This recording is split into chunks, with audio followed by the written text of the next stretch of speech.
Hi everyone, welcome to another mini vlog. నిన్న డిమార్ట్కి వెళ్ళాము. ఇంకా అక్కడ వీడియో తీయడానికి కుదరలేదు. ఇంటికి వెళ్ళిన తర్వాత ఏమేమి తీసుకున్నానో చూపిస్తాను. ఒకటి తీసుకోవడానికి అని వెళ్తే ఎన్ని ఐటమ్స్ తీసుకున్నాము ఇంటికి వెళ్ళిన తర్వాత చూపిస్తాను. ఆఫర్స్ ఏమైనా ఉన్నాయేమో, పండగకి పెట్టారేమో అని చూసాం, కానీ ఇంకా ఆఫర్స్ అట్లాంటివి ఏం లేవు. ఇంకా పెడుతుండొచ్చు పండగలోపు. ఇంకా ఇంటికి వచ్చిన తర్వాత వీడియో తీసాను. మళ్ళీ ఏమేమి తీసుకున్నాను అంటే ఆయిల్ ప్యాకెట్స్ 4 తీసుకున్నాను, సాల్ట్ ప్యాకెట్స్ ఏమో 2 తీసుకున్నాను. ఇంకా ఈ సోప్ కొత్తది తీసుకుందాం ఎలా ఉంటుందని చెప్పి ఈ సోప్ తీసుకున్నాను. ఇంకా ఈ అగరబత్తులు అయితే చెప్పొద్దు, ఇంకా నేను వెళ్ళినప్పుడల్లా ఏదో ఒకటి తీసుకుంటానే ఉంటాను, అన్నీ యూజ్ చేస్తాను అక్కడివి.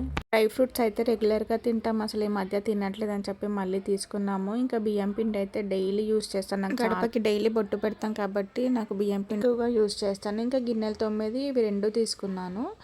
ఇంకా సర్ఫ్ అయితే వాష్రూమ్స్కి షింక్ కడగడానికి యూజ్ అవుతుందని చెప్పి తీసుకున్నాను. బట్టలకైతే లిక్విడ్ యూజ్ చేస్తాము. ఇంకా ఇది ఏమంటారు, మైసూర్ శాండిల్ గోల్డ్ ఒక సోపు, ఇంకా విమ్ లిక్విడ్, ఈ ఇయర్ బడ్స్ ఇవి తీసుకున్నాము. ఇంకా దేవుడికి ఆయిల్ అయిపోయింది. యాక్చువల్లీ దేవుడు ఆయిల్, ఇంకా ఇంట్లోకి ఆయిల్ తీసుకుందామని చెప్పి వెళ్తే ఇవన్నీ తీసుకోవాల్సి వచ్చింది.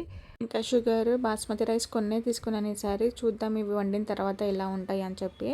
డిమార్ట్కి వెళ్తే ఇంతే అండి, ఒకటి తీసుకుందామని వెళ్తే ఎన్ని ఐటమ్స్ అక్కడ ఏది తీసుకుంటున్నామో అర్థం కాదు. ఇంటికి వచ్చిన తర్వాత బిల్లు చూస్తే అమ్మ ఇన్ని తీసుకున్నాము అన్నట్టుగా అనిపిస్తుంది.